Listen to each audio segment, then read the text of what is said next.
The year is 2025. Australia is uneasy. Once the vastness of the Pacific Ocean felt like a protective moat, a natural barrier that kept the world's troubles at bay. But now, that sense of security has faded, replaced by a growing anxiety that ripples across the continent. The comfort of distance is gone. The oceans now feel like front lines. Warships and submarines cut through the waves, their presence a constant reminder that Australia's isolation is no longer a shield, but a stage for global power plays. Headlines warn of strategic competition and military posturing. Newsrooms buzz with updates on defense spending, alliances, and the latest maneuvers in the Pacific. The public is bombarded with stories of rising tensions, and the uncertainty seeps into daily life. A great power rivalry is unfolding in our backyard, and Australia is at its center.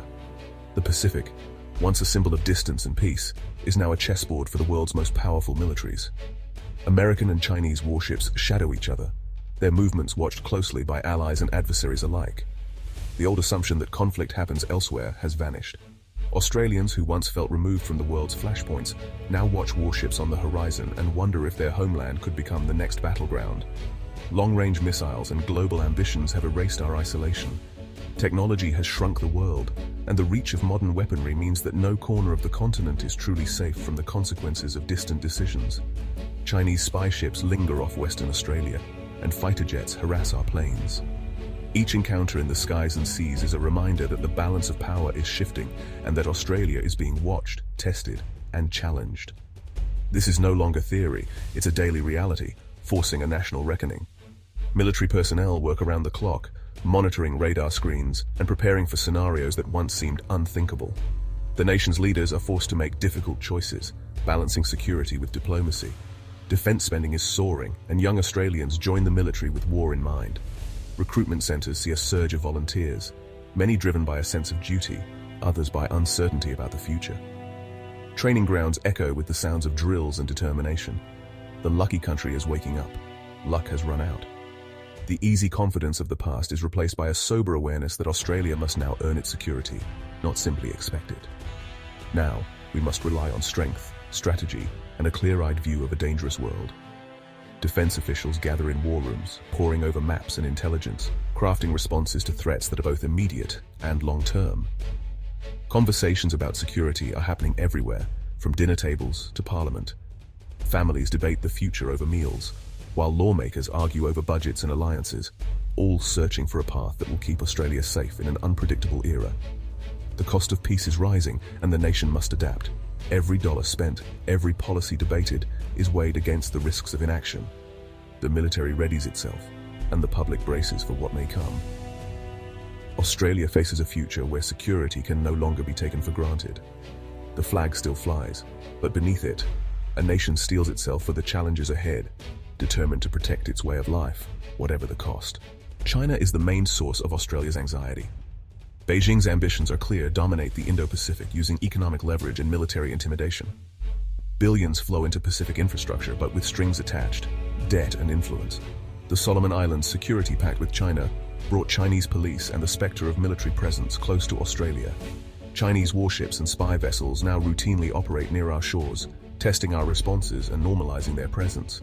Dangerous encounters in the air and at sea are now routine, pushing the region closer to crisis. Australia is abandoning complacency and rearming at a scale unseen since World War II. The military is shifting focus to long-range strike and littoral operations, acquiring advanced missiles and transforming the army for Pacific defense. The Navy is doubling its major warships and preparing for nuclear-powered submarines under AUKUS. The Air Force is investing in F-35S, P-8S, and sovereign missile manufacturing. The message: Australia will deter aggression with credible force. This is a national effort to build a military fit for a dangerous era. Deterrence, not conflict, is the goal. The AUKUS pact with the US and UK is Australia's boldest strategic move in generations. Nuclear-powered submarines will give Australia unmatched reach and stealth, deterring adversaries far from our shores. The plan involves US and UK submarine rotations, purchase of Virginia-class boats, and building new SSN AUKUS subs in Adelaide. The cost is enormous, but the government sees it as essential for sovereignty and stability. Critics warn of regional arms races and domestic trade-offs, but Canberra believes inaction is riskier. AUKUS is a commitment to alliance and deterrence in a contested region, The stakes could not be higher. In Canberra, a sense of urgency prevails, echoing through the corridors of power as the sun rises over the nation's capital. The mood is tense, and the stakes have rarely felt higher. Defense officials are sounding the alarm. Australia now faces its gravest strategic risks since the end of World War II in 1945. The world has changed, and the threats are more complex and immediate than ever before. The rapid modernization of China's People's Liberation Army is not just a display of power for the world to see. It represents a tangible and growing threat to regional stability. Advanced ships, aircraft, and missiles are being deployed at an unprecedented pace, shifting the balance of power in the Indo-Pacific. In this new era, deterrence has become the only viable strategy. Australia must demonstrate both the capability and the resolve to defend its interests. The message must be unmistakable. Any aggression will be met with a credible response. Gone are the days when Australia could rely solely on the protection of powerful allies. Self-reliance is now essential. The nation is investing in its own defense, training its forces, and patrolling its vast maritime approaches. The United States, while still a vital partner, expects more from its allies. Australia must step up to secure its own region, taking on greater responsibility for its own security and for the stability of the Indo-Pacific. Alongside military preparations, Australia is strengthening its diplomatic ties. It is reaching out to Pacific partners, offering a vision for the region based on sovereignty, mutual respect, and the rule of law, a vision that stands in contrast to coercion and intimidation. The military build-up underway is not just for show, it is the hard power that underpins Australia's diplomatic efforts, ensuring that words are backed by real capability. Australia is not demanding that nations choose sides in a new Cold War. Instead, it is inviting its neighbors to join in building a stable, rules-based order, one where all countries, large and small, can thrive in peace. Yet without credible force to back up its words, diplomacy risks becoming empty and ineffective. Security and dialogue must go hand in hand. The era of subcontracted security, where others carried the burden, is over. Australia must now take primary responsibility for its own defense and for contributing to regional stability. With its proximity to contested zones in the Pacific, Australia finds itself on the front line of a new strategic reality. Vigilance and readiness are no longer optional, they are essential. The choices made in Canberra today will shape not only Australia's future, but the future of the entire region. The path forward is uncertain, but the resolve to protect peace and stability has never been stronger.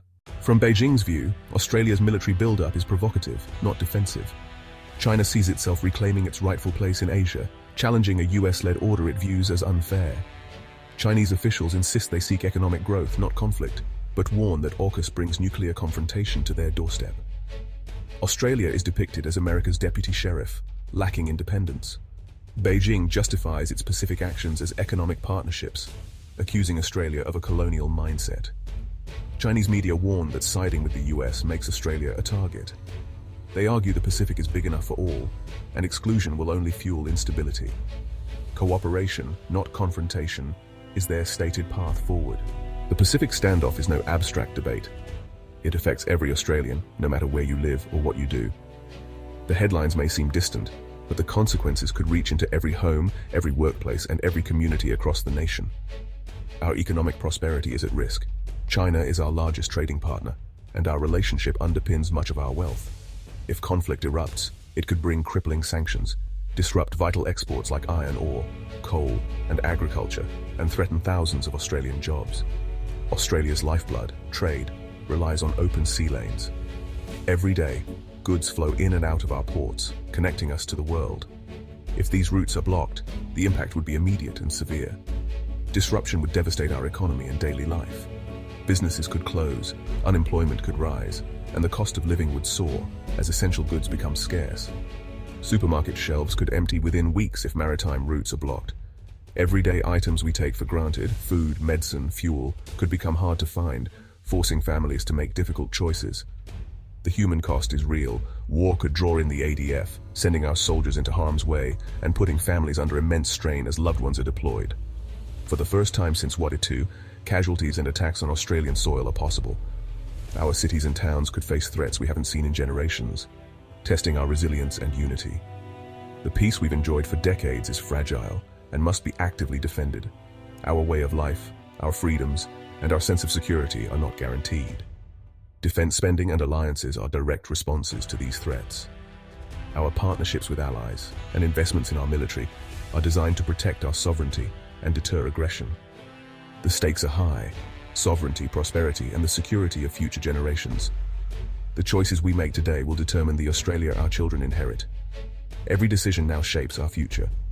Leaders must weigh risks carefully, balancing national security with the values and freedoms we cherish. The quiet continent faces a loud, uncertain tomorrow. As Australians, we must stay informed, united, and prepared for whatever challenges may come. Australia stands at a crossroads. The choices ahead will define our century. The rise of China has ended our strategic slumber. We are rearming and rethinking our place in a risk-filled world. Deterrence is a gamble. Will it prevent conflict or provoke it? AUKUS and nuclear submarines are bold moves but bind us closer to US strategy. The alternative, accommodation with Beijing, means surrendering sovereignty and values. Most Australians reject that path. We are caught between deterrence and submission, with no easy answers. The long holiday from history is over. The storm is here. The decisions we make now will shape whether our children inherit peace or conflict.